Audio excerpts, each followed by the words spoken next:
I should have been suspicious that this Airbnb that I rented in Paris was so cheap. Like, I knew from the beginning this man was not to be trusted. And I thought I was prepared. I thought it was good. I thought I was off the hook. Do not get Uber when you go to Paris. And they got so mad at me, and they actually said that I was a fucking stupid American. Stop going to Paris and acting like a damn fool, and then being shocked when people are mean to you. Difficulty impossible!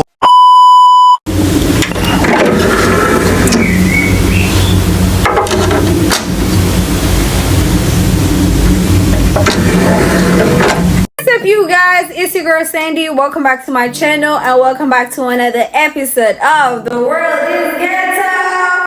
Yes, y'all, welcome back to my channel. I hope you guys are doing amazing this weekend. If you haven't subscribed or noticed or turned on your post notification, you may have not noticed that I've been dropping a couple of videos this past weekend, and I just decided, let's just, it's a chill weekend, why not drop Paris? We're taking it to the streets of France. A lot of people don't know that Paris is actually not the country. It is a city, the largest city in France. So we're taking it to Europe today. So yes, y'all, another one for the books. We're just gonna look from a different lens, know what to prepare for, know what to look out for, and as usual, learn something as we watch the dramatics. So with that being said, make sure y'all like, comment, and subscribe because this one's about to be a good video. So let's get right into it. I don't know, it just make me feel stupid, like, why do I want to travel here? I don't know how I feel about this. I'm just filming this video here in Lyon, France. It's my first time visiting. To be honest, the experience is very isolating. Don't get me wrong, it's a beautiful city. Has a lot to do and see and to discover, but I don't recommend for solo traveler or people or someone who doesn't speak French, because it's a very isolating experience. People here, they seem very indifferent. I had no problem meeting people and socializing in general in Italy or even in Germany. People tend to be colder, but I had no problem whatsoever because I'm a very social person. But in France, the experience is very different. I feel very isolated. People make you feel bad for not knowing their culture or speaking their language. Haven't really met anybody in here. I've been here for 5-6 days now. I almost feel stupid for coming here, spending money. I even bought a French hat. I'm here to learn, to explore. But the experience is just, I don't know. I don't really like it. 3 in the morning. Fire alarm's going off. I don't know why. So yeah, it's currently 3 a.m. The hotel we're staying in Paris is being evacuated because the fire alarm has gone off. Everyone's just in the pajamas and confused as to what's going on. I think someone smoked cigarettes in the room and it's not authorized. So with the smoke, it declenches it puts on the alarm message. I'm sorry about that. Now it's all good. Very sorry about that. As an American who's been to Paris many times, these are things that still shock me about this city. And let me be clear, America, she's cute, she's fun, she's flirty, she's, the it girl, whatever. But Paris, she's poised, she's seasoned, she's wise. Let's get into it. First, the no AC during the summer. Oh my God. I think I've lost 10 pounds in the last week of being here. You know that feeling in the summer when you're like outside walking around and then you walk into a store and you feel that immediate sense of relief from the AC? Yeah, that don't exist here. She ain't here. The buildings are older than the country of America, so AC not a thing. Also, Everybody smokes here. And I mean everybody. They mama, they daddy, they cousin, they dog, everybody smokes here. They smoke outside, they smoke inside. It's a lot. Another thing, the French are so nosy. And you can tell this because all of the restaurants outside have chairs that face the street that are perfect position for you to people watch. And you can sit there for hours and nobody will question it. It's just regular. I was at dinner for 3 hours the other day doing absolutely nothing. Nobody bothered me. Nobody trying to kick me out. It was all good. As I traveled 15 countries, I learned that there are countries that chew you up and spit you out. And guess what country that was for me? Paris. So I arrived in Paris at my wonderful Airbnb. I had a view of the Eiffel Tower, whole thing erect, looking sexy. And so I'm like, this is sweet. The guy comes, lets me in, gives me a whole tour of the place. I'm thinking, I'm gonna be so happy here. So second day I'm there, I hop on a train. And I'm sitting, I'm vibing, because nothing's going wrong. But of course, inevitably with me, it always does. Can't escape it. So I had the ticket T because it included everything. And then the officers come up, I'm chilling, I'm not worried. Because I think I'm right, because I always think I am. He comes up, I show him my ticket, he goes, this isn't the right ticket. I go, how is this the wrong ticket? He goes, oh, it's not included, whatever the fuck he says, okay? And he's like preparing to find me. Second day in Paris. I had only been traveling for not even a week and a half at this point. And so I start crying, because I do. He's like, oh. I said, I didn't know because I didn't fucking know. And so he pardons me, thank God. And every day that I'm there, I'm in Paris for 9 days. I am trying to figure out this fucking ticketing system. And it is the most complicated thing I have ever witnessed. It is so confusing and probably purposefully so because there's so many tourists. So the next day I ask 5 people what ticket I need to get. All Parisians, all natives, locals, and they can't even tell me. I can't get any help. I'm still confused. I don't even know where to go. So eventually, after 20 minutes of just hanging in this train station, I ask the guy, he gets me the ticket, and he tells me where I need to go, what exact station, which direction, everything. So I go down, I get there, and I get on the subway. It was a subway or metro? It was a subway. And it's not moving for ages. And then we just get a call for everyone to get off. So everyone's flocking off this train. This train's not moving. Subway, whatever. Fucking same shit. And then we get told that there was a fire on that specific train track in that direction. The direction I was going. The one that took me 20 minutes to figure out. So I'm like, great, I'm just gonna walk, because what could go wrong? I start walking. I see the fire as I'm walking, coming up through the fucking rail holy vents? I don't know. The smoke is coming up. There are people trying to man it. All these firefighters, it's all blocked off. Trying to get this thing controlled. So then I walk like 25 minutes to the Arc de Triomphe. Not that far, we're chilling. And then, third day in Paris, yeah, it keeps going. I decide I want to go to the Eiffel Tower. And I happen to be late. Excruciatingly late. I get to my train, there are issues with my train. I'm panicking. I have an appointment with the fucking Eiffel Tower. Are you kidding? Like, it's booked and everything. It's like missing an appointment with the Pope. Well, I mean, not now. Anyway, so I then call an Uber. No wonder I was broke at the end of this trip. Seriously, how I was spending my money. Get an Uber all the way there just to find there's a huge queue. So I'm panicking. I'm going, oh my God, my time slot is 11. It's 11:30. By the time I get there, I'm like an hour late. She lets me in though. It's cool. Then on my train ride back from the Eiffel Tower, I am so sore. My legs are so sore. I'm knackered from Paris. It was an exhausting city. The train doors are closing. My feet are pressed against the seats and a fucking lady walks through and she says, you can't have your feet on the seats. So I'm thinking, oh yeah, I'm chill. So I say, I'm sorry. I take my feet off the seats, and I show her my ticket. Then she fines me. She actually doubled the fine. And I had a panic attack on the train in front of her. But I have a whole story about that, so I'm not going to regurgitate it. I also forgot to water the Airbnb lady's plants. But she gave all my excess clothes to the church. Huzzah! I'll never forget the first time I was in Paris and I saw a group of guys smoking a cigarette and I was like, hey, can I have a cigarette? They're like, yeah, of course. One of the guys gives me a cigarette. He didn't speak much English, but we were talking through Google Translate. He's like, where are you visiting from? How long are you here for? After we're smoking the cigarette, I go to my hotel and the next day when I'm touring the Palace of Versailles, he messages me and says, hey, the way you touched my leg last night was really nice. We should hang out. Like, of course, let's do it. So then the same night we meet at the Eiffel Tower, he brings a 6-pack of beer and we sit and talk through Google Translate for hours. I'm talking like 5 hours about our life story, our vision in life, all of his stuff, right? At the end of the night, he's like, this was so much fun. We should go back to my apartment and take a train. It's only 20 minutes if you want to come. Like, of course, let's do it. So then when we get to the train station, he asks to see my phone to check the train times and I give him my phone. He hops over the gate, gets on a train and steals my phone. So at this point, I'm like, wait a minute, did I just get robbed? Freaking out because I'm like, what am I supposed to do? Luckily, I had my hotel key, went to a taxi and asked them like, please take me here. Next day, I got a cheap phone, the cheapest phone I could find because I had 3 weeks left of my trip at this point. Download Snapchat, message him and say, hey man, that wasn't cool. You kind of robbed me last night. And he was like, I didn't need to rob you. I just got nervous. I've never hung out with a guy like that before. So you robbed me? Never got my phone back. Paris Metro inspectors are terrorizing people and I could not stay silent.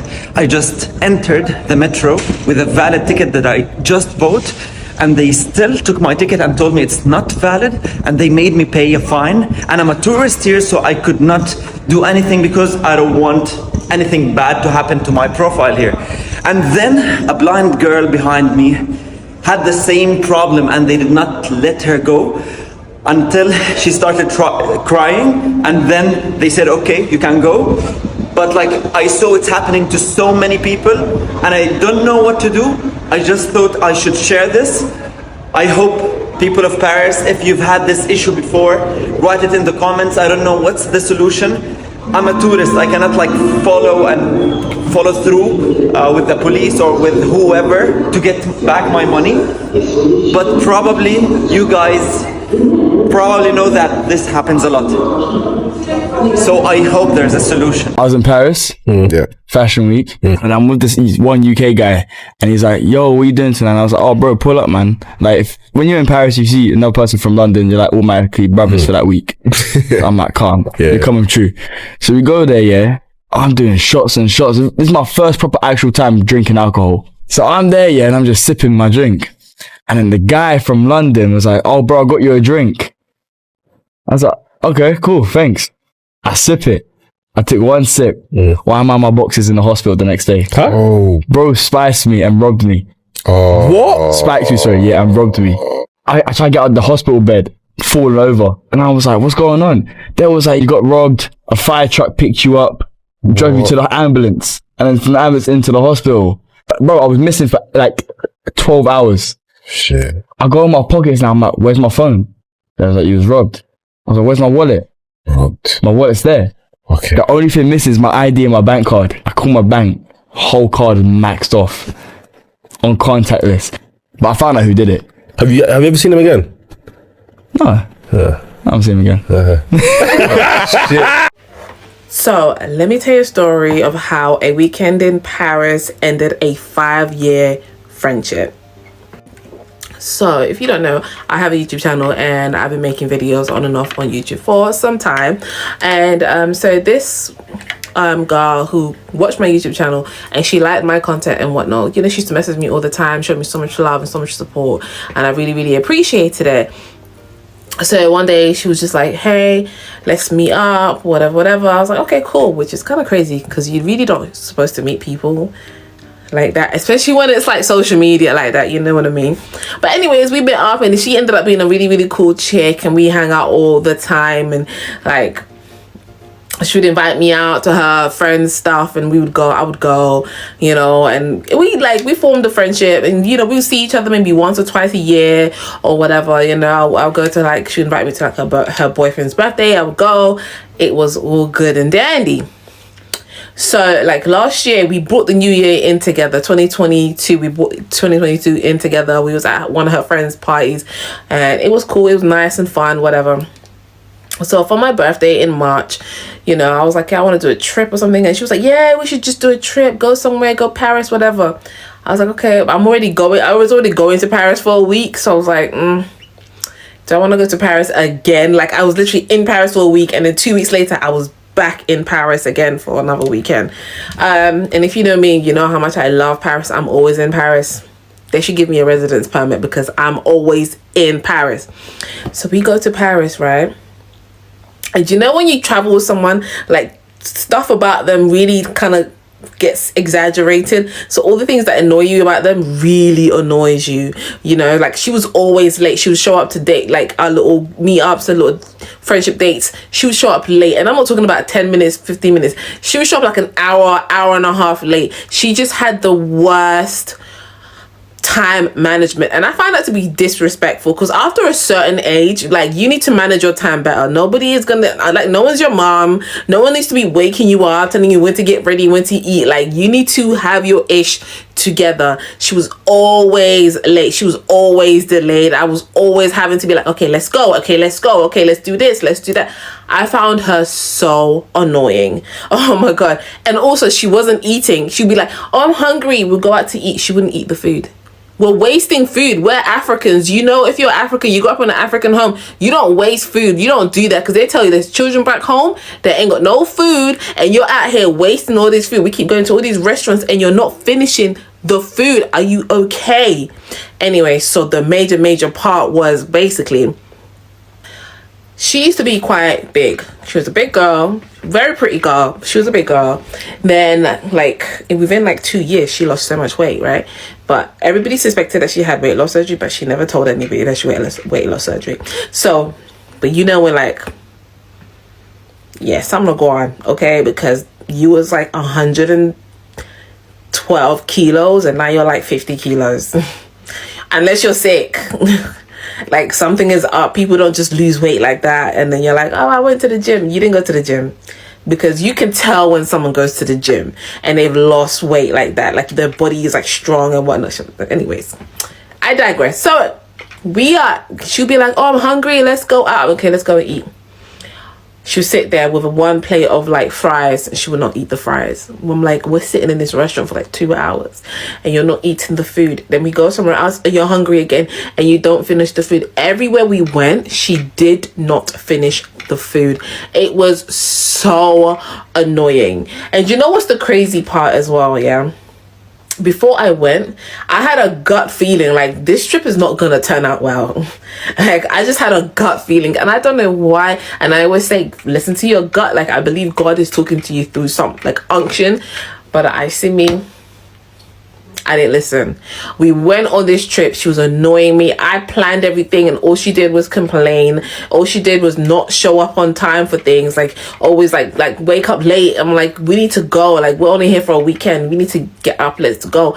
She was literally like my child. Everything, it was like up to me to figure it out, to plan it out, to pay, to do. It was the most annoying thing ever. And then on top of that, she would not eat, although she wants to go out to eat all the time. Let's go here to eat, let's go there to eat, let's go here to eat.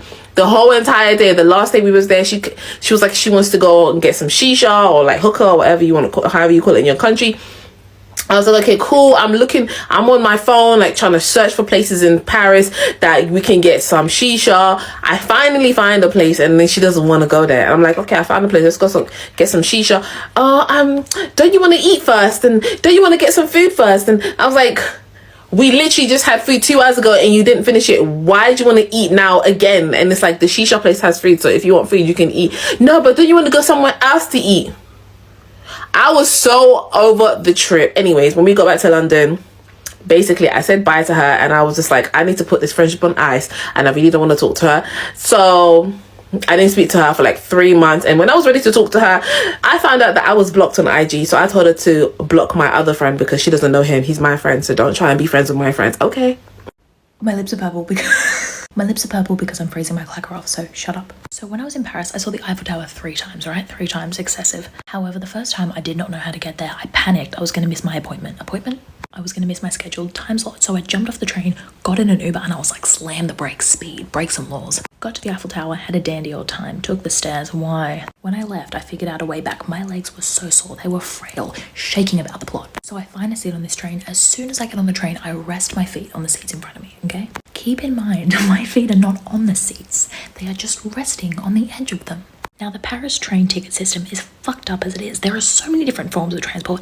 Subway, tram, train, they're all the same in my mind. They all go. And a couple of days earlier, I had bought a ticket that allowed you to go on 5 different modes of transport, right? So I got on one of those modes of transport and I was wrong, apparently. A ticket officer came up to me and said, I'm fining you 40 euros. You've got the wrong ticket. I was like, I'm not from here. I'm Australian. And you've got a million different ways of transport and a million different tickets. How am I meant to know?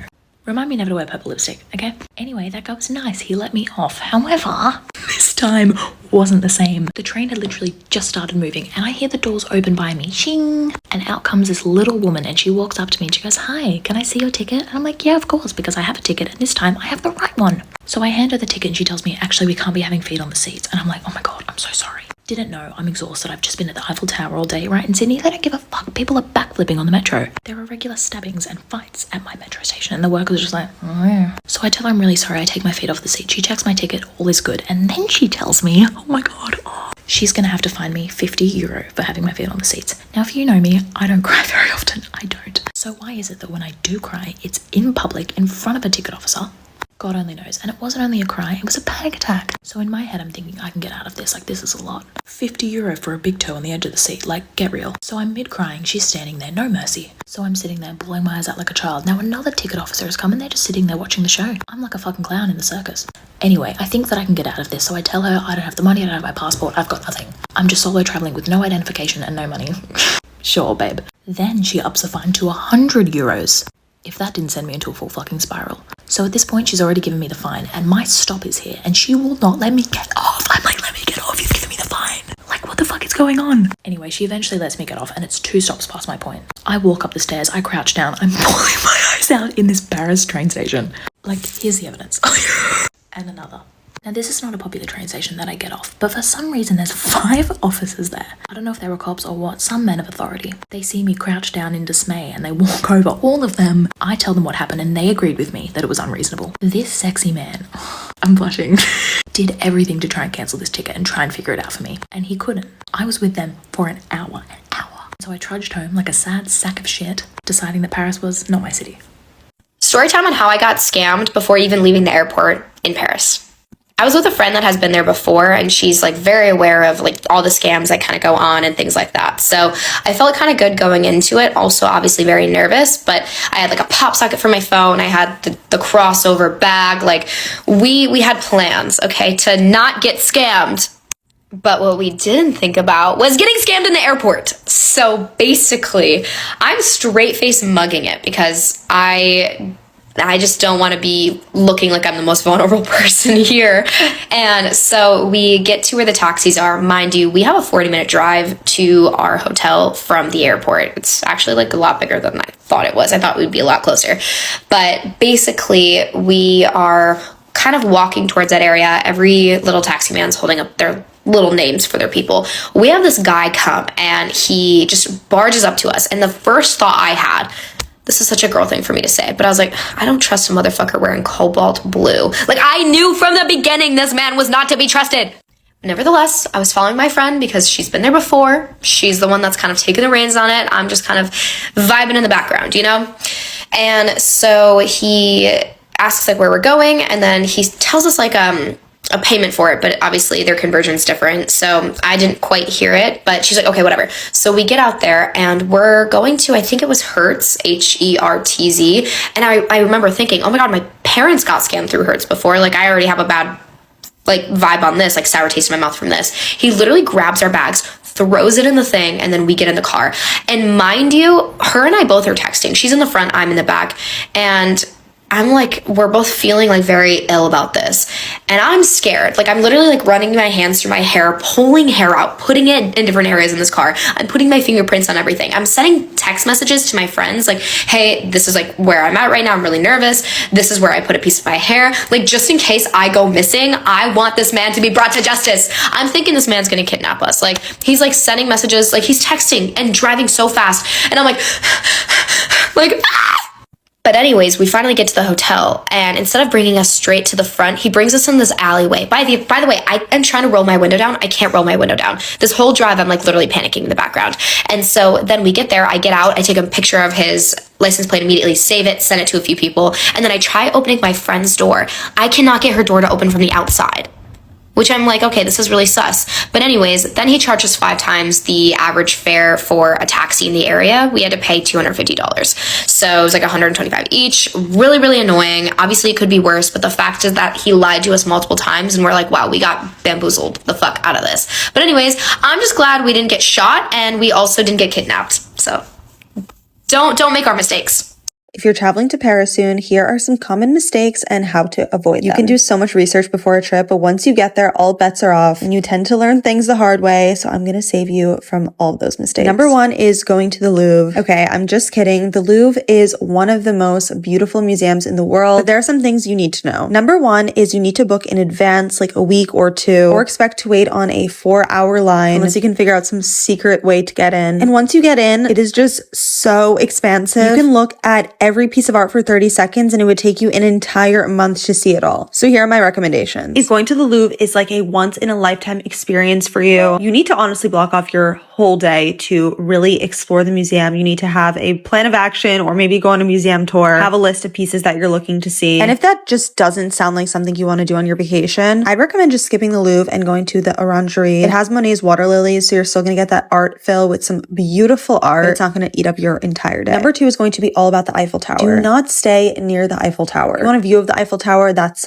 fine, but the area around the Eiffel Tower doesn't really have much to do besides that. It's naturally very touristy. You'll be much better off staying in arrondissements 1 through 7. There's so many restaurants, things to do, and it's very accessible to other parts of the city, including the Eiffel Tower. A lot of people also make the mistake of going up the Eiffel Tower, but what's the skyline of Paris without it? So it kind of feels silly. And if you want a great view, I recommend going to the top of the Arc de Triomphe, or if you just want a free view, going up to Galerie Lafayette. Number 3 is visiting the wrong time of the year. I recommend visiting during shoulder seasons to avoid peak heat and peak crowds. Paris is definitely a walking city, and if it's too hot or too cold to walk around, it just won't be enjoyable. It'll also be even harder to get into the restaurants and museums that you want to go to. And last thing on the weather is that it rains a lot in Paris. Paris is actually a rainier city than London, so I would prepare for that and don't be too discouraged if you're caught in some rainy days. Next is how to tackle the quote-unquote rude Parisians. A simple hello, how are you goes a long way. Think of it like this: if someone walked into your store and just demanded things without even greeting you or acknowledging your existence, you would find that a little rude too. Of course, there will still be bad apples, but overall, I found people in Paris to be very pleasant and I've had no issues. Always good to remember that you're a visitor and no one owes you anything. And last but not least is a few notes on the metro. The metro in Paris is very easy to use and accessible, can get you pretty much anywhere in the city. One issue I have come across though is the little train tickets that you get sometimes have to be used to exit the train as well, so don't go throwing that out. You'll be locked inside the train station, and make sure you keep the ticket away from your phone because it demagnetizes it or something. So that's all for some common mistakes tourists make when visiting Paris. How you can avoid them yourselves.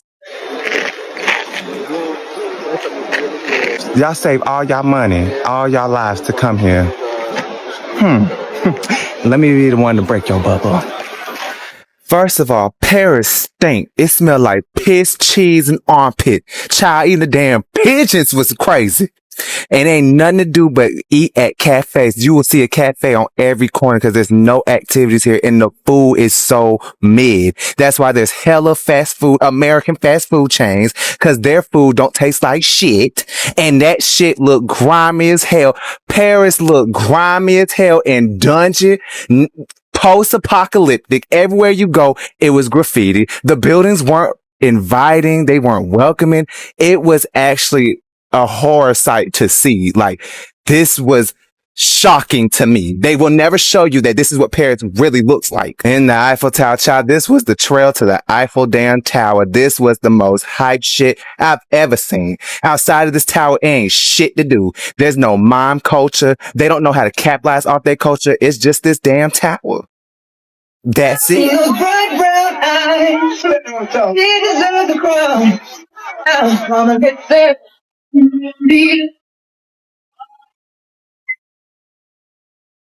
I've been hearing so many awful stories about Paris, like the one in this ditch, and I've seen a few comments of people saying like they've always dreamt of going to Paris or really want to go to Paris but they don't want to or they're afraid to. So if you're in that boat, this video is for you. If you hate the French and you never want to go to Paris, this is not for you. I've said a few times on here that I really enjoy going to Paris. I try to go every year. A couple years ago I stayed for 3 months and it's really one of my favorite cities. I just love the museums, the history, it's so diverse, and the food, and some of the nicest and genuine people I've met have been Parisians, which I'm fully aware of how crazy that sounds. And I'll also say of all of my many visits to France, my only bad experience was outside of Paris. But there are truly a lot of god-awful stories, like the video I stitched, and that person did all the right things, super respectful. So I've been trying to figure out like what am I doing or maybe what's happening to where my experiences are so different, and this is my leading theory. The first thing is that I never ever go to restaurants or cafes in the touristy places like near the Eiffel Tower or the Louvre. If I have to, I'll get a quick sandwich or a pastry, but I really limit my interactions with people in those areas because I just know it's very busy and they're just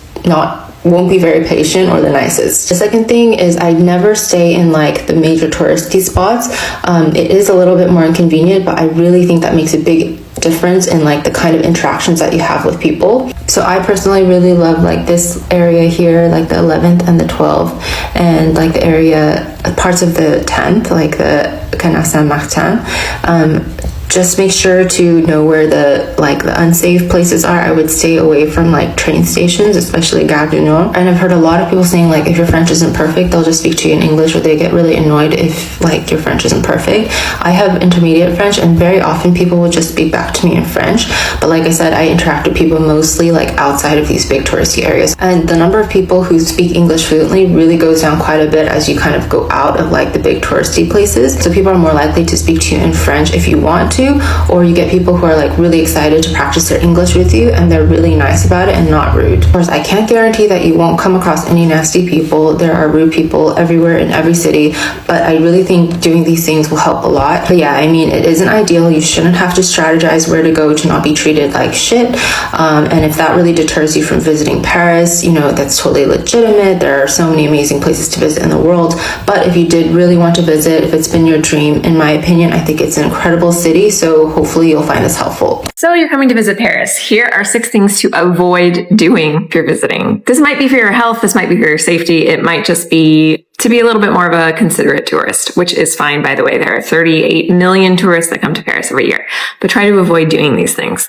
The first one is for your own safety. Do not stand in the bike lane.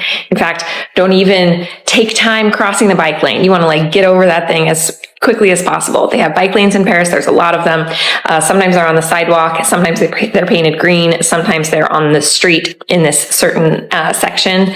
In any of those cases, the Paris bikers are the most savage people I think I've ever encountered on the planet. They will smash into you. They will run over you. They will ding at you if you are even taking too long to walk through the bike lane, which you have to do in order to cross the street. So don't stand in the bike lane. Don't. Number 2, don't yawn. Like that. You have to cover your mouth. It's considered rude to yawn with your mouth open. They'll ask you are you catching flies? Number 3, try not to talk so loud. I don't know why American tourists especially, we talk so loud in public, in restaurants, in the public transportation system, out on the street. Try to take it down a few decibels. It's considered a respect thing that you're not entering someone else's personal space on an auditory level. So if you are having conversations, don't be shouting.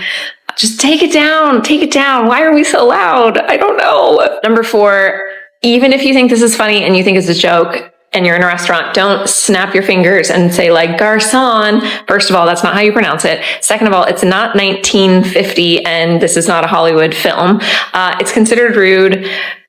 Do not call anyone garçon in a restaurant. Even if you think it's a joke, please just avoid that joke. It's like saying voulez-vous coucher avec moi? That's the same kind of idea. It's really not funny. It actually means something here. Not a good look. Number 5, don't stand on an escalator. Walk on the escalator. You have to keep going up. Or if you are going to stand on the inside area and let the people who are more in a hurry walk up on the right side, or the people moving sidewalks. Number 6, please don't buy a love padlock and lock it to the bridges or the monuments. It destroys infrastructure. They have to cut them off anyway, so it probably won't stick around for a long time. So please avoid purchasing those. Thank you. Venant. Venant. Venant, with V. Oui, with V. Love at first sight, yeah. Ah, mais c'est vraiment très joli. Merci beaucoup. Beautiful smile, beautiful car. Thank you. Can we kiss? No. He said he wants a kiss. No. It's called Parisian guy. With a Parisian guy. Okay. Come on, girls. Super style. Merveilleux.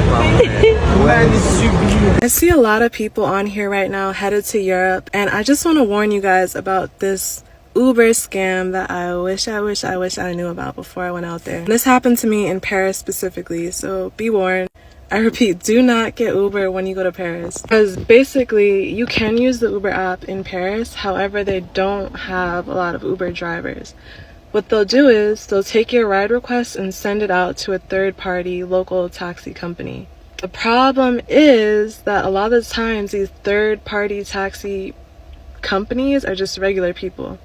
What happened to me was I booked a 3-minute Uber ride from my hotel to the local train station, which was around the corner, because I just didn't want to take my suitcase over the cobblestone. And I put the suitcase in the trunk myself and everything, and it was just a regular Uber ride, or so I thought. Uber gave me an estimate for the fare, which would be about $10 US. But the problem was, when I got that charge, baby, it was $63. $63 for a 3-minute ride. And I tried to fight it with Uber because I was like, why is this coming up as $63? They told me it was gonna be $10, $12. Like, why is it so much more? And basically what Uber said is, well, since it's through a third-party taxi person, like, they cannot dictate what they charge you. They can only give you an estimate of what the price might be. They'll say it goes based off of what the taxi's taxi meter says the cost should be. The person who picked me up did not have a taxi meter at all. It was just a regular car, a regular person.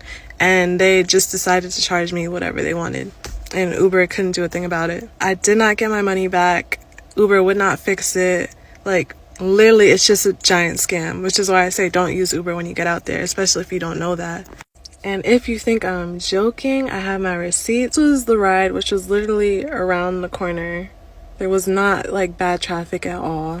And this is how much they charged me for it. Like, I'm not joking. Uber had to say about my review request, which was basically, we can't help you. Pause so you can read it. Like I said, I did not know this, and there are so many other transportation methods that you can use around Paris. Public transport is great. There's also local taxi companies, but just me being an American, I'm used to Uber, and I was like, oh yeah, Uber. It was a bad idea. And honestly, looking back on it now, I would have walked. Then pay $63 for a ride around the corner. Don't be dumb like me. Don't be goofy. Don't use Uber when you go to Paris. Please. There's a super popular scam in Paris, and it happens at the airport the second you step out of that arrivals door, and let me tell you what it is. Welcome back to my series called Trip to Paris, where we talk literally everything you need to know about your upcoming trip to Paris. This scam gets everybody at least once, and I don't want it to happen to you, so here it is. You've just gotten your bags off the baggage claim, and now you're walking towards the door where you're gonna pick up your taxi or your Uber, and you leave that gate that you can't turn around and go back through, if you know what I mean.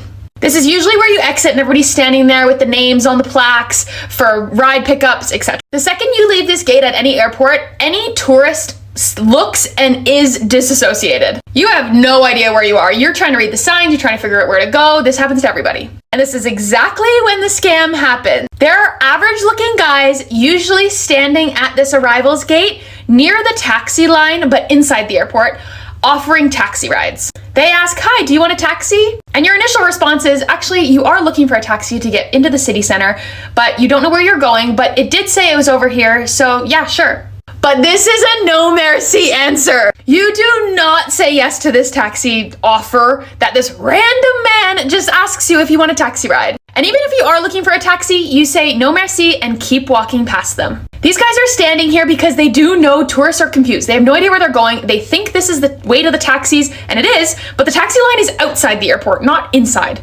And also, taxi drivers never get out of cars to come inside with their car parked and say, hey, do you want a ride? It's a scam. The only way you should be getting a taxi at the airport is finding the city taxi line. This is located outside the arrivals door at all Paris airports. This literally has a guardrail with a lineup of people standing and waiting for the city taxis to come and pick them up. All certified city taxis in Paris have this light on top of the car. And I guarantee those men standing in the arrivals gate do not have this on top of their car. These guys are also gonna charge you like over 120 euros to drive 40 minutes into the city center. And as I mentioned in my previous video, this should not be over 62 euros. So if this happens to you at the airport next time you arrive in Paris, say no and keep walking. Ask an employee for help, ask where the taxi line is, and say you are looking for a city taxi. If these men say they're a city taxi driver, they're not, and one way you'll know is if this light is on top of the car. Story time, how I ended up in the emergency room in Paris. This is like my first solo trip, so for me to end up in the ambulance also for the first time is high-key crazy. Yesterday, Monday, was supposed to be like my touristy day. So I had a beautiful day. I went to the Museum Louvre. I took my picture with the Mona Lisa. I was just like living life, looking good, feeling good, versus now almost 24 hours later. To the museum, I was like, okay, I'm gonna get dressed, go for dinner near the Eiffel Tower so I could have like really cute Eiffel Tower pictures. But as I'm walking, I'm like, I'm catching a little bit of a cold. It's rainy. I'm again kind of wet, but not really wet. So I walk up to my hotel. I still have my makeup on. I have that little sore throat, and I'm on the phone with my sister. Because I have a little tickle in my throat, my sister is like, you should take some hot tea. Great idea. I take tea all the time. I make the tea, the tea that's in the hotel. Usually I wouldn't do this, but again, my throat is really sore, so I'm gonna bring y'all the tea. Okay, regular ass peppermint tea. All it says is peppermint in the back. I am a regular tea drinker, so I didn't think much about it. Immediately, and when I say immediately, I start feeling like itchiness in my throat, and I'm like, is it the cold? Is it the tea? Then I look in the mirror, and I notice like this bump under my eye. Oh shit, like I'm having an allergic reaction. The only like food source I know I'm allergic to is kiwis, and again, I get an itch in my throat. I get a little like itchy all over, but it's not that serious. But this little bump under my eye goes from a bump to my eye swelling, and I'm like, fuck, this 2 little Tylenols is not gonna do it. I'm noticing, why my ears itching? Why do I have welts on my neck? So as I notice my face is getting worse, I go down to the concierge and I'm like, I need help. Like, it's late. The only like grocery store pharmacy that's open doesn't have any type of allergy medicine. Okay, I'll wait it out and hope that these 2 extra strength Tylenols is gonna do it. They didn't do shit, because I kept getting worse and worse and worse. I'm like waiting, and as I'm waiting, my face is swelling, feeling my nostrils close. Like, I'm feeling my nostrils close. I'm feeling the back of my throat itch. I'm like, my eyes are like tearing out, and I've taken a shower and they're tearing out, and they're like getting more swollen, more welted. And I'm like, I don't want to sleep, because y'all, I know this is dramatic, but I was like, I'm scared to close my eyes. Like, what if I forget to breathe out my mouth? What if my throat closes up? And again, I'm alone in motherfucking Paris. So I go downstairs trying to explain like, hey, I need somebody now. And they're not really understanding me because again, I'm talking really fast. I'm panicking, all the things. And they're like, they can see my face, but they hadn't previously seen my face. And so eventually I show the guy like a picture of me, which I'll insert, of how I look like earlier that day. And then like, you know, what I look like in that moment. And he was like, that's you. And I was like, yes, that's me, call the police. I had already been on the phone with my dad, my mom, everybody, and they're like checked in with my health insurance, so I knew if I went to the ambulance I would be covered, but I couldn't go to just like a clinic or whatever.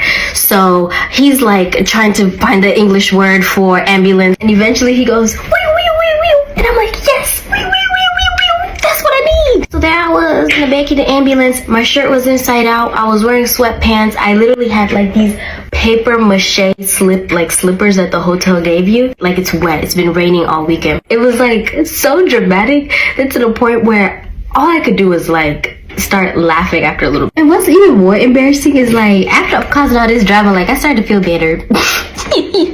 I get to the hospital, but I just like, you know, got to see it through. They eventually give me some medicine, and they want me to like wait in the hospital till like 2:40 in the morning. And I'm thinking like, bro, like I done paid for this bed at a comfy hotel not too far away. Like once I get the medicine, I start feeling better, I'm gonna take my ass home. And so I did. I took my ass home, and I literally looked insane. Of course, I waited for a while, and I was on the phone with like my family and my friends who I just like, yo, we here. There I was in Paris, raining, sweatpants on, t-shirt inside out, slippers on, waiting for my Uber. And what's worse, a big ass, fat ass rat like skedaddled in front of me. And I couldn't even be mad or scared because at this point it's like, bro, I just had the most dramatic night of my life. Eventually, I made it back by God's grace. The concierge people at this hotel, Star Champs Elise, love them, ride or die. I woke up this morning, my eyes are still swollen. I do think they're getting better, but you know, I still have like mosquito eyes. And yeah, that's the story how I ended up in the emergency room in Paris. I desperately wish I knew these things before my first trip to Paris because I hated it. Now I actually love it after visiting over 10 times, so here's what you need to know. First, to avoid the crazy lines at the Louvre, take one of the many secret entrances, not the main pyramid. My favorite is the one through the subway. Take Metro Line 1 or 7 to this stop and you can enter the Louvre from underground. 2, when purchasing your Metro card to use the public transportation, you'll be asked what zone you want to travel through. You'll most likely only need access to zone 1. 3, be prepared to get strange looks when you ask for oat milk or almond milk in your coffee. I asked one cafe what type of milk they had and they said cow, and I thought that was pretty funny. It's becoming more common for them to have milk alternatives here, but you might be like me and find that regular milk doesn't actually upset your stomach in Europe. 4, I wouldn't wait in line for the Shakespeare and Company bookstore. It is a cool bookstore, but it's really not worth waiting in this long of a line. 5, before sitting down to eat somewhere, make sure you walk 5 to 10 blocks away from any major nearby tourist site. The food will be better and cheaper. 6, the best way to have a good time in Paris is to do as the locals do. Have a little picnic by the Seine, go to a local market and grab some cheese, a cheap bottle of wine, and a baguette, and just lounge around and people watch. And finally, if you're planning to visit the top of the Eiffel Tower, I think the view from the 2nd level is much better than the view from the 3rd. Hope you have a great trip to Paris. I would like to preface this by saying this happened in March of 2022. I hope this does not deter anybody from wanting to go to France or Paris. If anything, I hope this just brings awareness for everyone to be aware of the surroundings and their situations. I met so many amazing, great locals during this experience who really helped me and made me feel safe while I was alone in the situation. I will definitely be going back to France one day, maybe not Paris, but if I do, I will be way more cautious. Okay, so I was with a tour group. This is not sponsored. I was with EF Ultimate Break. It was my 25th birthday present to myself to go to London and Paris. We were in London for like 3.5 days, and then we went to Paris for the remaining 3.5 days. We were there for a week trip. It was such a great trip. I met so many solo travelers who are in the same boat as me where they want to travel but they don't want to go completely alone, and so I made some amazing friends. London was perfect. I have absolutely no complaints about London except that we didn't stay there the whole time. Everybody felt the same about London, and when we got to Paris, something just felt off. We all were like, can we just go back to London? But we couldn't, and we had to just enjoy the trip. The first night I was there, I will say, someone had their hand in my pocket to try and steal my phone while we were getting our tickets for the metro. If I did not have a silicone phone case and it didn't like mesh weird with the material that my phone pocket was in, they probably would have taken it. So that's how my experience in Paris started. So the day that I got my passport, my money, my wallet stolen, it was the last night of our trip, and we were going to a farewell dinner. 20 minutes before we left for our farewell dinner, we had all just taken our COVID test because this was during the time where you needed a negative COVID test to come back to the States. Everybody tested negative for COVID. So we're on our second metro to the restaurant that we're going to eat at. We're all packed in there like sardines, literally hands down next to each other, because it was a very packed metro. I was wearing a knockoff Louis Vuitton bum bag. On my last post, you'll see the photos of the bag I was wearing. It literally sits on my chest, so to this day I'm like, how did I not know this was happening? So while we're on our 5-minute metro, yes, 5-minute metro, a girl that I'm on this tour with was being told, hey ma'am, someone's trying to get into your bag. So we all look over at her and we see that her bag is unzipped. Luckily, nobody tried to take anything. But during this time, I'm wondering if that's when they broke into my bag, because I really do think there was a team of them working together. Also, right before the metro stopped, a lot of us were pushed because the metro was coming to a stop. So we all were like moving backwards like this. And as soon as I got off the metro, something just told me to look down, and I looked down and my bag is open and my passport holder on top is gone. One of the girls that was standing near me on the metro notices that I look down and runs back into the metro as the doors are closing. So not only do I think it was a team of people doing this, I'm pretty sure it was a girl who pickpocketed me. I am in the middle of this metro station, sobbing, freaking out, and my tour guide is trying to calm me down, but also at the same time I'm freaking out because I know that everybody else is going back home to the States tomorrow, and I'm about to be alone and I don't know what to do. Luckily, reality kicked in, and I'm like, okay, what do I need to do in this situation? And I locked my cards that I knew was in my passport holder. And luckily I did, because like 5 minutes later, I got a notification on my credit card that someone tried to take out $400. So they took my passport, my state ID, 1 credit card, and 1 debit card. Thank God they did not take my phone. And luckily, back at the hostel, I had 1 more credit card, so I had money while I was there. I immediately got on the phone with EF Ultimate Break as soon as we got to the restaurant, and they were like, do not worry, I'm so sorry this has happened, but this does happen and we know how to take care of these situations. They were like, we're gonna send a representative to meet you on Monday, because this was Saturday. Sunday, the US Embassy was closed, and Monday, they were gonna send someone to accompany me to the US Embassy to get a passport. They did send someone to me on that Sunday so I could go file a police report, but then I went right back to the hostel. So Monday morning, I'm the first one at the US Embassy. They open at like 7 or 8 and I was there at like 6:30. I met so many Americans in the same situation as me. Their Airbnb was robbed, they were pickpocketed, their bags were stolen, their luggage was stolen. There were so many situations and so many Americans there who needed a passport because they didn't have one anymore. I got my passport, I was super excited. The guy I was with was like, let's go get your COVID test. I got my COVID test. We went to this cute little bakery while we were waiting for my COVID results. So I don't speak French, but when I got the text for my COVID results, I saw the words positif, and I was like, please let me know if what I'm reading is what I'm reading. Girl, he was like, you have COVID. And so I call the France representative that was helping me, and he was like, girl, go take more tests, make sure that it's accurate. I take 3 COVID tests that day, all positive. I knew they would be after the first one, but he just wanted to make sure that it wasn't like a fluke. And I had asked myself, like, am I feeling sick? My body was definitely sore that morning when I woke up, but I thought, well, I just spent 7 days traveling. Maybe this is just my body being like, girl, you need to rest. But no, it was just COVID. So after 5 days, I tested negative. So on the 6th day, I got a flight back the next morning to the States. So, but would I do it all over again for a chocolate croissant? That's what I ask myself every single time, because the chocolate croissants in Paris are just unreal. But yeah, that was the story about the time I was pickpocketed and got COVID and was stuck in Paris alone. But again, this is not a sponsor at all. I wish it was, but I'm so glad I went with the tour group. I went with EF Ultimate Break. They paid for the extension of my hostel. They paid for the hostel to bring me 3 meals a day. They were super communicative with me. I was freaking out. And yeah, I will go back to France one day, but maybe not Paris. I don't know. So if you do go to Paris or abroad or anywhere, just make sure you're aware of your surroundings. And don't be afraid to literally hold your bag closed, okay? And yeah, because when I go back, I promise I will be, and I thought I was prepared. I thought I was good. I thought I was off the hook. Such a great trip. And then that happened and I was like, yeah, but that would happen to me. And it did. Guys, if you're visiting Paris, please do not fall for this cup game scam. They are going to have people in the circle that are cheering and everything, acting like they're winning, and they're part of the scam. They're just doing that to lure you in, to get you to put money in to try and play. They make it look easy at first, like you can win, no problem, and then they make it impossible for you to win and take all your money. And these 2 guys over here were the ones that were getting scammed. We did yell out as we were leaving to not play and that it was a scam.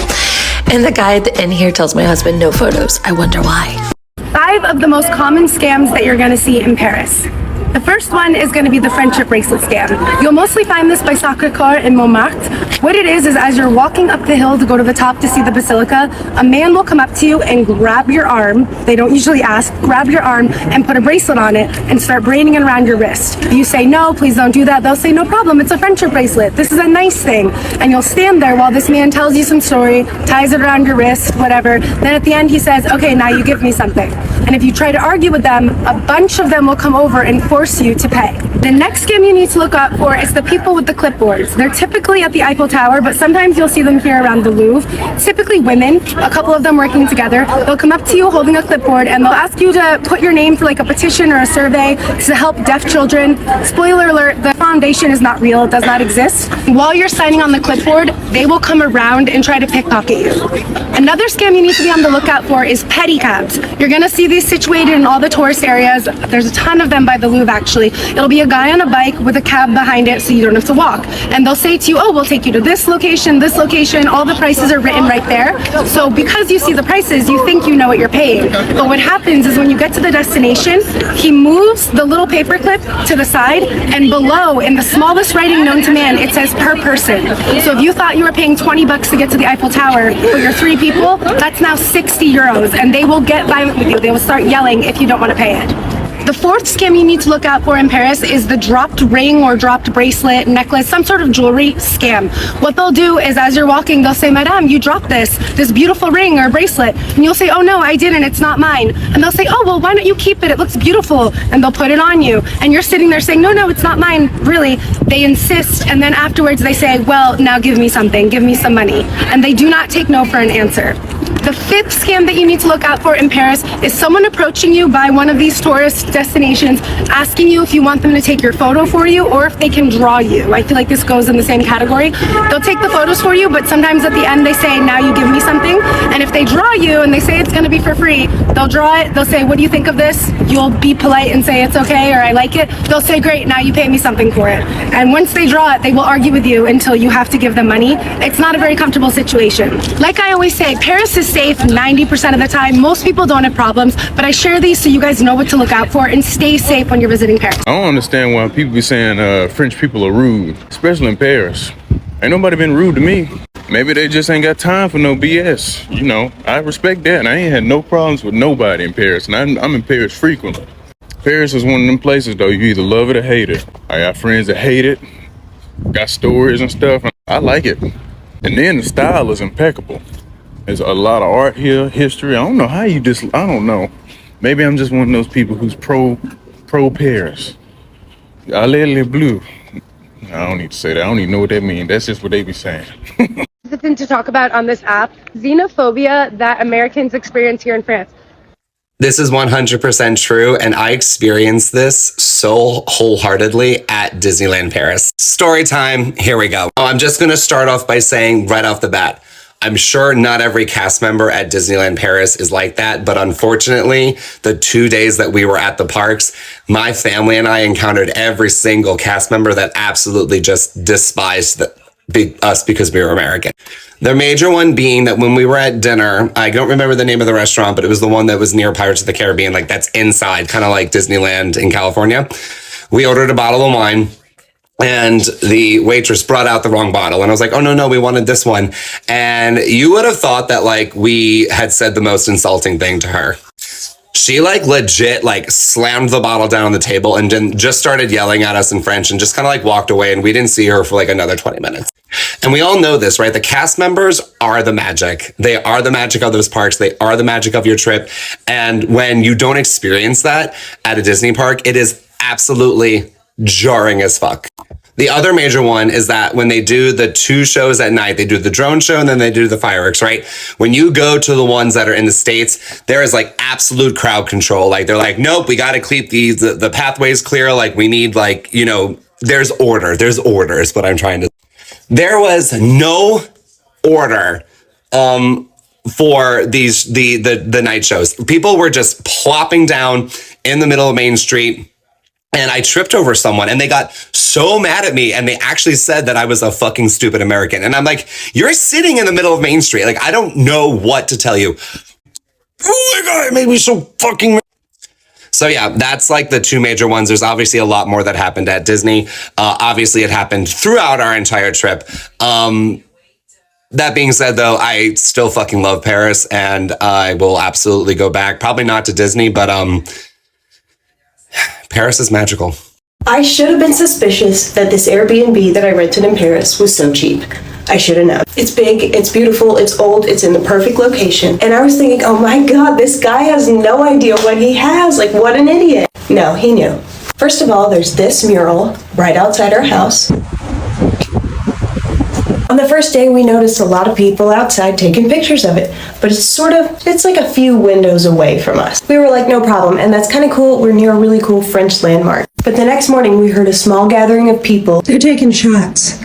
They were just taking pictures with the sculpture and having a little bit of fun. It's funny looking back that we found that a little bit annoying considering what was going to happen. Another thing about the apartment is there's really not any overhead lighting. There's a few lamps, but you rely on these big gorgeous windows so all the natural light can come in and it's plenty of light. So that first morning we open up all the blinds and all that natural light in.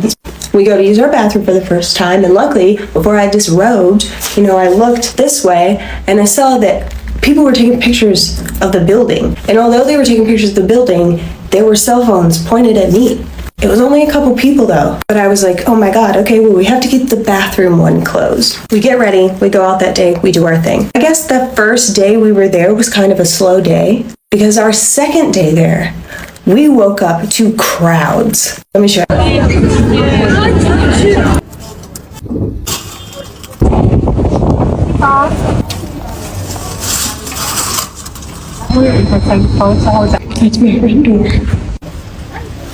Tour guides with microphones, school groups of kids just screaming. People are like leaning on our windows. We looked up where we're staying on Google, and it has one of those charts like restaurants have that tell you what time of day they're busiest. Our busiest times of day are early in the morning and midnight.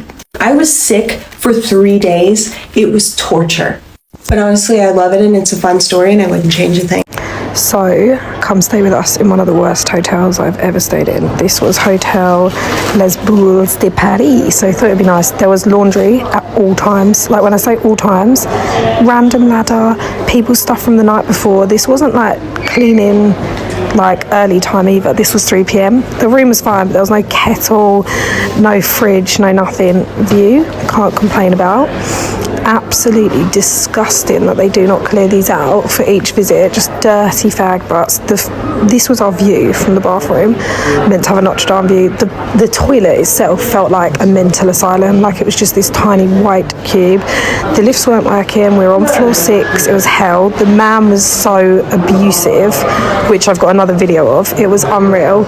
It was just the most horrible. It was in the Latin Quarter. Look, all times of the day. Random wood beam across there. Ladder standing up.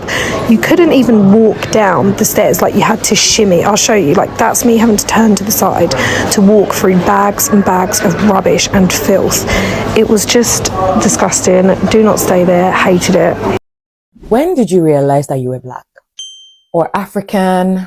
Or Nigerian? Or all three? And that certain people just did not like it.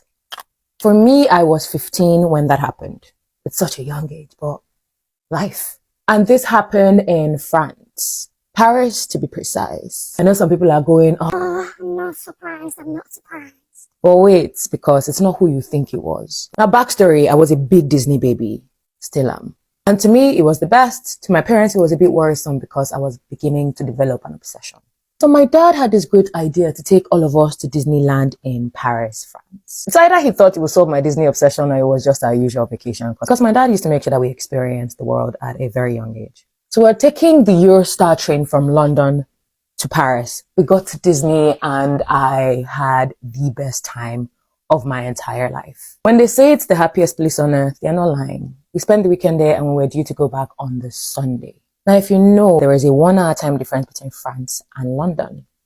And my dad wasn't exactly aware. So when it was time for us to leave the theme park to head to the train station to get back to London, he was still on London time. So essentially we left an hour late Paris time. Immediately he realized, he gathered all of us, we got our bags and we started running to the train station. Excusez-moi, race. Pardon, race. At that point, my high school French lessons started kicking in. Now imagine a man, his wife and his 4 children just running to the train stations. Eventually we got to the Eurostar terminal about 15 minutes before the train was about to depart, right? We walk up to the desk and we start explaining what had happened. We're trying to get on the train before it left. Then the train attendant, who wasn't white, was not white at all. The train attendant and the crew were a group of black French people. So forgive me for thinking that, oh, it's black people, okay, but thank God they'll understand and they'll get us on the train quickly. Shocker, they did not. We were literally looking at the train. It hadn't left. It was still preparing to go. And the lady that we were dealing with had the nastiest attitude. It's been almost 16 years and I can remember how she was speaking to my father. It was along the terms of, you Africans always come late. It was very rude, dehumanizing, and I was shaking just watching it happen. Because they didn't hide it though. It was very much you Africans. All of my 15-year-old brain confused because I'm looking at this black person and I'm just like, me, you, me, both of us. So I was very confused at what was happening. She essentially held us back to the point where we watched the train depart. As we sat there dejected and just wondering what just happened. She and her crew of other black French people packed their things and started leaving. But while they were leaving, they were laughing and saying other derogatory things to us. And yeah, that was when I realized that certain people have a problem with, but then it went deeper than that because it wasn't the big R word. It was just pure discrimination. To be honest, it's been 16 years. I still have not been able to place a term on it. That was the day my father said sorry to us for the first time in his entire life. So a good thing came out of it. But if you had told me that at some point in my life, I will be treated in such a dehumanizing way by people that look like me, I would have said, you're lying. It has literally been 16 years and I haven't been back to France. Would I like to go and explore it as an adult and, you know, witness Paris magic outside Disneyland? Definitely. But I just can't be bothered to take myself there. I've always wanted to ask my dad what was running through his head when all of that was happening, because in that moment, I'd never seen my dad feel kind of helpless, and it was heartbreaking. Daddy, I know you watched this. If you want to pop in the comments how you felt, because I know you remember, just do it. Have I experienced moments where I realize I'm black and it's a bit of an issue for people? Yes, since then I have. Like, anytime it happens, I'm just like, oh, all this melanin. But I wouldn't change it for the world. They tell us to never explore by ourselves on a layover, to never just walk by ourselves, always stay in at least groups of two. Well, I didn't always follow that. Sometimes you get so comfortable in a place, you just go. Well, in Paris, that was no exception for me because I just was used to it. I knew exactly where I was going. But one time this man just approached me and he shows me, he brings this wedding ring to me and he goes, I found this, is it yours? I'm like, no, it's not mine. And he says, well, take it. Like, I don't want it. And I didn't want it. And I guess it's a scam. Like, they end up giving you this ring and you're supposed to pay them for it or something. I didn't quite get it at the time, but I've heard many other people say, oh yeah, it's this cheap ring. They pretend like it's something valuable and they want money for it. And then you give them money and you get gypped. Like, well, I wasn't falling for that. So I don't know who falls for it, but don't. Be warned. I went to Paris for the first time this year and I did not know how much Paris was for the... Because let me tell you, so I'm American, unfortunately, and basically a lot of Americans have this really romanticized version of like Paris. So I did not want to go to Paris for the longest time, but my friend didn't want to go alone, so I went with her. Literally booked that flight 11 days before we left. I see people commenting and they're like, I need to go to France. Yes, go to France. Palais Maillot on a soca and Afrobeats night, and also Wanderlust. You're gonna find everybody in that club when you go to Wanderlust. And also just random events that people have, like you'll walk by and you'll be like, what's going on? There's this thing called Crispy Paris and they like make the best food and chicken, bro. They be cooking and it's vibes and it's all people. I love that place. I love Paris and I will be back. There's one thing that Americans do right. Let it be small talk. Bitch, that is an Olympic sport in itself, okay? To be able to riff off of some stranger back and forth without making it awkward. I just spent the last year in France and over there they hate small talk. They don't care for it. They think it's a waste of time. They think it's fake, which I can understand parts of it, yes. But sometimes a little small talk from a stranger makes my entire day. I was just outside on a walk, okay? There was a lemon tree. The lady was like, wow, that is such a nice lemon. She was walking alone. And I was like, you know what? Yeah, that is a nice fucking lemon. And then we got on to talking about like seasons and fruits and stuff. And I was like, it's so simple. It really is. And it's just a small gesture that even that connection between like me and this random lady on the street made me so happy. And I walked away and I was like, that is a nice fucking lemon. Small talk is literally how my stepsister got her job. She was in line at some store on the phone with someone saying how like she doesn't have a job, she's looking for one. And the lady in front of her chimed in and was like, I have a job for you. Which I guess maybe that wouldn't be considered small talk, but still I was like, talk to strangers, dude. We live in a cold world and something like that could literally make someone's whole fucking day. This is how we build community, y'all. Talk to the people in your neighborhoods, talk to the people at the stores you frequent, talk to the cafe workers. You never fucking know what could happen after that. You could become besties with someone. I've made so many besties off of small talk. A little goes a long way, people. Before going to Paris, I was never one of those people who were big on France, like, oh, croissant, vive la France, Paris. And now that I've gone, I'm still not. But I'll still let y'all know what it was like for me as a black person traveling in Paris. It was interesting, but not for the reasons you might think.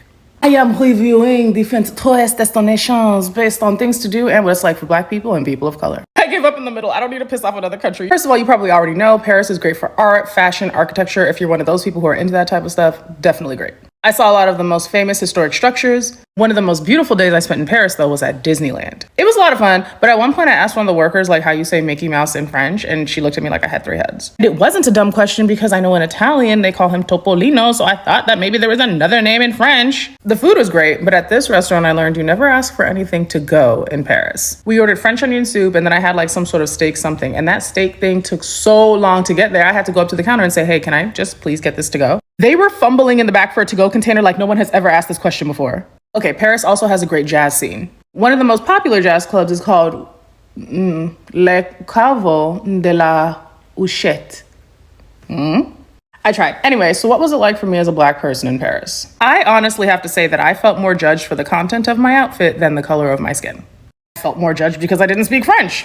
Going to Paris, I really expected the Italy treatment, but I was pleasantly surprised. But it's still Paris, and the racism, xenophobia, and Islamophobia are well documented. So overall, I'll give Paris a 6 out of 10. So you guys, I find Paris delightful. When I was leaving my Airbnb, there were some guys that were trying to track down me and my husband because they thought that we dropped a glove. There was a glove at the bottom of the elevator, and they were like, Monsieur, Monsieur. And my husband doesn't speak French, so he was like scared. They weren't speaking English, so I just translated for him, and I was like, oh, they want to know if you lost something? And he pointed to the glove, and he was like, is this his glove? I was like, no, it's not ours. And he was like, oh my gosh, I'm so sorry for bothering you. And I was like, thanks. And it was 2 guys, so I don't know if they were gay or just European, but I thought it was really nice. So we then go to a restaurant, and it was like really nice. And the reason why it was so expensive is because it has a nice view of the Eiffel Tower, but the balcony was closed. So I asked the server if the balcony was open for us to just walk around or take photos or anything like that, and she was like, no, but I have an amazing spot for you that's even better. And then she pulls out my phone and she starts navigating to Google Maps, and she bookmarks a place with a nice view. So my husband had to use a bathroom in this restaurant, and he asked the server where it is. He says it's down the stairs and to the left, but let me tell you, go to the last stall in the bathroom. Go to the very last stall because the view of the Eiffel Tower is amazing. And he goes to the bathroom and he sends me a photo of like the most beautiful view just out of the bathroom window. And I never finished my food because of who I am as a person. And so I asked for it in a to-go box, and she brings me the bag and she was like, here you go, my love. And when we're leaving the restaurant, we're crossing a street that's mostly empty except for this guy who's coming through on his bike. Now, keep in mind, this is in the middle of downtown Paris. This guy literally brings his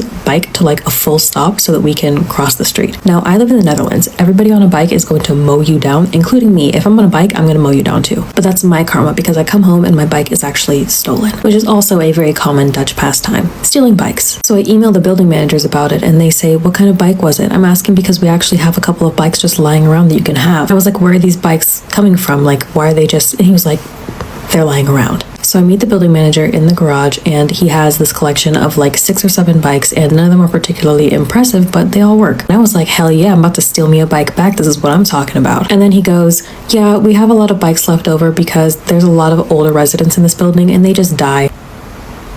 So anyway, now I'm riding around a dead lady's bike. Here are 5 things you need to know before coming to Paris as an American who comes here pretty frequently.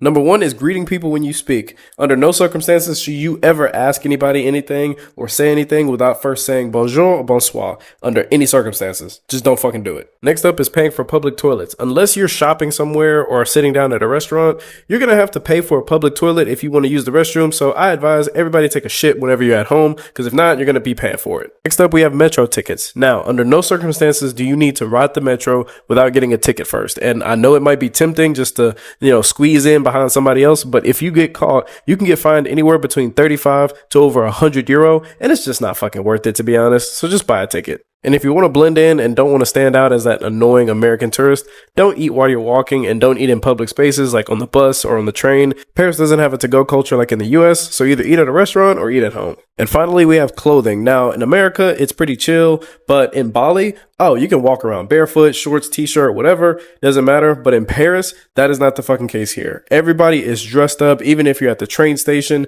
People are wearing jeans, they're nice jackets. So if you're coming to Paris, try not to go out in your sweatpants and put on a nice pair of trousers. If you're an American traveling to Europe anytime soon, you need to listen to me because I just left the US Embassy in Paris and I have some tips that could help you out. First up, you need to check the validity of your passport before you leave. Most countries have a rule that you need 3 months valid, sometimes up to 6 months to be able to enter. I just talked to an American couple in there who obviously entered France just fine, but now they are planning to go to Italy and Greece and stuck in this. Are they able to enter? Are they not? Typically, once you're within the Schengen zone, which is a collection of many of the European countries, countries, they don't do passport control. But I have flown between Milan and Paris once where they did do passport control randomly, and it could be up to the airlines if they're going to let you board or not. So make sure you have the 3 months valid. I was in a similar situation a few months ago. I only had 2 months of validity left on my passport. I live in France, so I was traveling between France and Italy, and that's actually why I initially went to the embassy to see, do I need to get an emergency passport to travel? Is it going to be okay? They basically told me that it's better to travel on my current passport that was still valid since I was within the Schengen zone. But the couple I talked to today that I explained that to, they were told to get the emergency passports. So no one really knows. Other thing, if you end up needing to get the emergency passport, some countries will not recognize it and will not let you in on that. It will get you home, but that's it. Number 2, speaking of passports, leave the passport at the hotel, the Airbnb, whatever it is. You do not need your passport out on you. Along with that, leave some form of payment also with the passport. Saw people today who had been pickpocketed or lost their passports that they had out with them, and they were now in there to get the emergency passport. Also, a few months ago, my cousin was visiting here. She had her backpack stolen that had her passport inside, and pretty much everything inside actually. So also why I say leave a form of payment, she found herself spending hours one day at the US Embassy trying to get this emergency passport. She gets all the way to the end, and she had borrowed a friend's card. They wouldn't give the passport to her because the name didn't match. She had everything stolen. She had no form of ID, no form of payment. Luckily, a really kind woman stepped in and paid for her. If you lose your things or you get pickpocketed, it's going to suck really, really bad, but it's going to suck a lot less than if you also need to take time out of your trip to go sit in the embassy to get an emergency passport and also realize you have no way to pay for anything. All right, there's my tips. Europe is eye candy for Americans. Like, look at this. What? Why can't we be old and hot? Last night I went out for drinks with my husband, and we were in a small crowded bar, and there was a group of American girls sitting behind us. You could tell they were having a blast. They were talking very loud. It was almost like they were kind of all screaming over each other. Don't get me wrong, I have been this girl in my 20s in New York City, but it got me thinking because a lot of people were looking at them and kind of giving them the eye. People are always saying, oh, the French are so rude to tourists, and I really disagree with this, but I could totally see how if these girls noticed people looking at them, they would think that they were being rude to them. It really just comes down to like a difference in cultures here. Americans are very loud and French people are much more discreet. So this brings me to my best piece of advice I would give to a tourist visiting France, and it would just be to read the room. Observe how people are talking around you and just be mindful of it, because an American voice really does carry, and it can overwhelm a space and be a little bit annoying. 2 things. 1, you won't stand out as an American tourist, and 2, you'll be respectful of the local culture and you'll fit in better. Honestly, when I moved here, it did feel like everyone was whispering, so you don't even need to completely change how you talk, but just bring it down by like 50%. I hate it here. Okay, if you've traveled to Paris, you probably know exactly what that girl is talking about. I've been to Paris a couple times, and it is one of my least favorite places to go. The only reason I go there is because it has really cheap flights from America. And I don't mean any offense to any French people living there or anybody who loves Paris. I'm just telling you what I saw when I was there. First of all, it's super dirty. Like, there's trash everywhere. Second of all, it's kind of dangerous. Like, there's sketch people everywhere also, and there's a lot of pickpockets, and like, I have a lot of people that have gotten robbed in Paris in broad daylight. Number 3, the people are just mean, and like, I know like stereotype that French people really don't like Americans, but there it's like extra hard. Workers are always on strike, so trains don't go on the right schedules. It's hard to get around. Trash piles up. Comment if you want more of my list. Hey guys, be careful on the Seine. Be very careful of your stuff, of your bag, of your phone. I'm here with my Valentine's date, Morgan, because it's faux spring. And as we're sitting here along the Seine, we just watched these 2 guys walk by, and Morgan was like, it looks like they're scouting. And I looked at them, and they're scouting. They're casually walking, but looking down at people's, they were looking at our bags, other people's stuff, and then like looking at each other, scouting out which people are good to rob. That's what they do. When I tell you, like, it's not like it's a moment of opportunity for them and they're like, oh, this is a good time. They come out with the full intention, like, we're here to rob. I've seen it happen dozens of times. Morgan and her friend almost had a phone stolen. Well, I'll let her tell you. My college roommates were visiting. We were sitting here on the Seine at night, so it was a little bit darker, and a roommate and I are sitting like like you and I are right now, face to face, and we're talking. And she had her phone laying in between us, like right down here. You see how close we are? These girls behind us started yelling. We didn't notice, and it took a moment to register. But these guys came up behind us, even though we're looking at each other. Phone was right here. We didn't notice, and they had like grabbed her phone, but then panicked and dropped it. Luckily, they were like newbies, thank God. The other guys will run off with it. And myself as well. One time I was on a date here with a guy. Same thing. We were seated like this, facing each other, and my bag was next to me.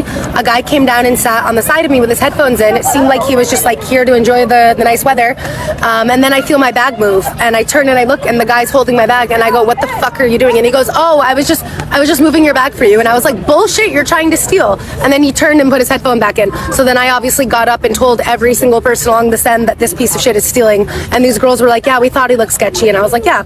So anyways, we just saw people scouting.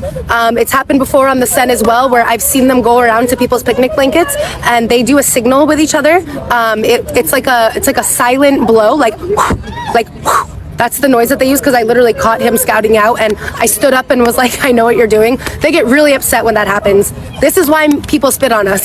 This is why I almost got punched in the face that time, because I cause scenes, because you're not going to get away with stealing. And I'm sorry I'm blowing your cover, but that is my job, because I am obviously the unofficial tourist police officer of Paris. Yeah. Anyways, yeah. Stay safe, especially on the sun. Keep your keep your shit like this, and like looped through your arm. Or around your leg, It doesn't matter if you look stupid. Trust. You don't look stupid. I look good. No, what do you mean? You look so good. 20 things to do in Paris. Go for a walk along the Seine. Pick out your favorite boulangerie. Eat more pain au chocolat than you can count. Push through the crowds at the Louvre. Fall in love with Monet. Look for Gabrielle outside of Emily's apartment. Spend $7.50 on a latte. Decide to share a home with strangers. Watch as those strangers become lifelong friends. Walk along an abandoned railway. Shop for produce at a Sunday market. Watch out for bedbugs on the metro. Buy a book at Shakespeare & Co. Dodge traffic at Arc de Triomphe. Visit the Wall of Love. Do a photo shoot with a local photographer. Sit in a park or 2 or 3. Get a little homesick and eat a burger. Wander the street at sunset. And watch the Eiffel Tower sparkle as you plan your next trip to Paris. 3 things I wish I knew before coming to Paris for the first time as an American. The first 2 are pretty standard, but the last one a lot of Americans forget to do, and it's really important. So first up, I would learn 3 phrases in French, plus the words for yes, no, left, right, and excuse me. The 3 phrases I would recommend you learn are je ne parle pas français, which means I do not speak French. Où sont les toilettes, which means where are the toilets? Gotta know that one, classic. And then also je suis désolé, which means I am sorry. The second is to make sure you get a nice, comfortable pair of sneakers to wear with pretty much anything you want to wear. Because what a lot of people do is they come to Paris and they wear their fanciest outfit with their fanciest, footwear, and, for pictures and videos. And that's great. I totally understand if you want to do that. But the thing is, Paris is a walking city. So you're going to walk pretty much everywhere. And even if you want to take the metro, pretty much all metros have stairs. Some of them have escalators and a couple have elevators. But for the most part, you're going to be taking stairs in most metro stations. And honestly, walking is the best way to see the city. So don't punish yourself in the long run by wearing uncomfortable shoes for even a single full day, because your feet are just going to hurt the next day and then you're not going to enjoy your trip as much. And the last one that a lot of Americans forget to do is start every service interaction with either bonjour or bonsoir, depending on the time of day. Bonjour for daytime, bonsoir for nighttime. And this is the equivalent of starting any service interaction with the word hello in English. So it's really not a big ask, and it's just general politeness. And starting with, do you have an English menu or do you speak English, is going to get you bad service really fast in Paris. So just starting with bonjour or bonsoir and trying a little bit and learning those phrases is really going to help you in the long run. My phone was stolen in Paris. Wednesday was our last full day in Paris, and that was the day I was going to go visit all of the monuments and everything that I wanted to see and go buy my dream bag. I had an appointment at Yves Saint Laurent. I went down to one of the shopping avenues on the Champs-Élysées. I'm saying this so poorly, oopsie. And I went shopping, I got my dream bag, I got a little card holder, it's been everything that I've wanted. And then I ended up meeting up with another girl from the trip at Lauderay, which is right over by the Arc de Triomphe. And we went to the Arc de Triomphe, took photos, and we're like, let's take the metro because I have this giant bag. I'll put a photo of how large this bag was with me. Basically put everything in the bag, which was such a poor decision. And in the back of my mind, I was like, I shouldn't take the metro. We didn't really want to pay for an Uber, and it's also France, so like we were just like, we know how to get home from the metro back to our hostel. So we ended up getting onto the metro. It was jam-packed, we were like sardines, and I had my phone in my hand, but it ended up getting stolen. I got pickpocketed. I had to go to the French police station last night and make a police report. It was a whole thing. All of this to say, I'm so grateful that I bought travel protection. Are French people mean? An American tourist broke TikTok recently because she said how isolating it was to travel to France and how cold French people were. I even bought a French hat. I don't personally think I'm mean, but maybe I am. I don't know. Do you think French people are mean or not? No, they're very nice. Oh, I've found a couple of mean ones. French people are mean. I think French people are very proud of being French. When I ordered my breakfast this morning, I said no tomatoes, and he snapped quite quickly back and was like, I don't know what you're saying. They don't like tourists, which is fair enough. Most Americans try to speak to you in English first instead of your language. What can you say in French? Parlez-vous français? Nice, thank you so much. They've been nicer than I've been told. I was told that they were very, very, very rude, but they surprised me. I don't know why they are saying that, but for me, French people are kind. Do you think I'm mean? No. Thank you so much. No, not at all. You are kind. You are kind. Okay, You are kind. cool. No, you are a kind person. I like you. Thank you so much. You want to give me a kiss? TikTok. Stop going to Paris and acting like a damn fool and then being shocked when people are mean to you. Difficulty impossible. Difficulty impossible. There's this girl on TikTok. She made a TikTok about how, oh my god, the waitress was so mean to me. Like, oh my god, she made us wait 45 minutes for our bill. And then you click on her page, and the second to last post before she deleted it was her taking her fork and stabbing it in a piece of meat and flicking it across the table to her friend. Babe, what are you doing? What are you doing? And see, this is the problem. Like, everyone's living their main character energy. Like, oh my god, I'm just so fun and silly. Look at how fun and silly I am. When you're actually just obnoxious. And you're an obnoxious idiot in someone else's country acting like a damn fool. Okay? Paris is 6 square miles smaller than San Francisco. San Francisco, for those of you who don't know, you could bike the entirety of San Francisco in like an hour and 30 minutes, maybe 2 hours, and you're just an athletic person. You're not even a triathlete. You're just someone that likes to bike, okay? San Francisco is this fucking big, okay? It's this fucking big. 30 to 50 million people a year travel to Paris. If you put 40 million people in San Francisco right now, if you put 40 million people in San Francisco over the span of a year, I would never be in San Francisco. You would never catch me in San Francisco, okay? Because not only is it 40 million people, it's 40 million of the most obnoxious demographic of people, which are tourists, okay? Because 40 million of you are living your main character energies, and that's fine. Like, I'm living for that. I'm happy for you. I'm so excited for you, yeah? But it's like, imagine dealing with 40 million people a year that are treating your city like a damn open air amusement park, yeah? And then maybe you can understand why Parisians specifically are very cunty. Like, French people are already cunty, yeah? So now you're adding that? I mean, shit, like, I would just be mean to everybody. I would be mean to everyone. I'd be mean to everyone. So yeah, please have some sort of self-awareness about yourself, okay? I assure you, you can have a great time and not be annoying in other countries. So, How to be hated in Paris. Just speak English. Smile at someone on the metro.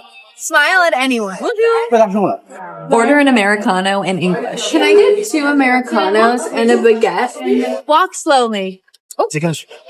Scream at the pigeons. Talk about Emily in Paris. Emily in Paris is fake. It's not the real Paris. Yes. Refuse wine, alcohol, anything like that. They don't trust you. Ask for directions. Excuse me, j'aimerais notre dame.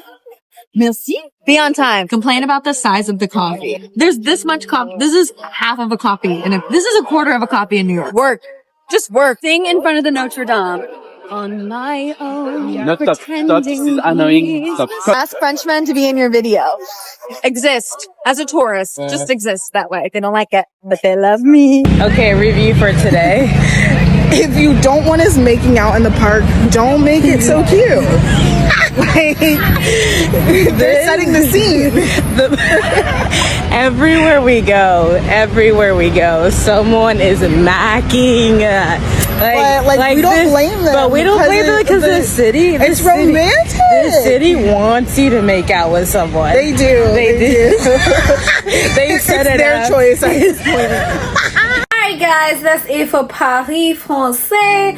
And like I said, if I didn't mention it in the beginning, like I love Paris, France, like especially when I was younger, because all the way from middle school to high school was learning about French. It was so amazing. I just love the flow, like bonjour, comment ça va bien, merci à vous. Like it was just flowing. It was flowing, and I miss my French teacher. She was the best of the best. Like, oh my god, memories. So I would definitely have to go to France one day because I want to relive my childhood. You know what I'm saying?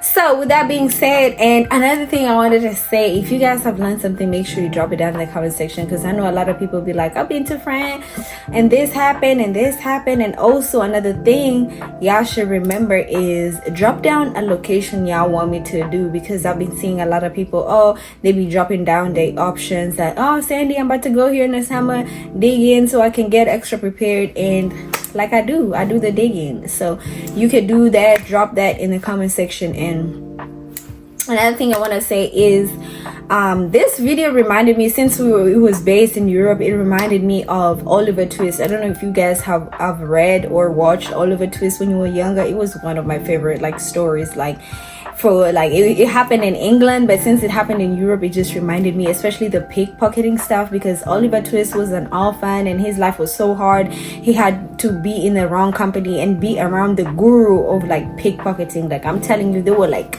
levels to this shit, and he had to be taught how to be like a pickpocket. And he was so small, so it was so swift with him, and it was crazy. But I love Oliver Twist. If you guys have read it or watched it, let me know down in the comment section, because it's one of my favorites. And we might be digging in England, who knows, we might go to UK, baby. But yeah, with all that being said, I hope you guys have an amazing rest of your wonderful weekend. It's a new week starting up, so hopefully you guys decompress with these videos I put out. Make sure you turn on your post notifications, enjoy them, decompress, and I will see y'all in the next one.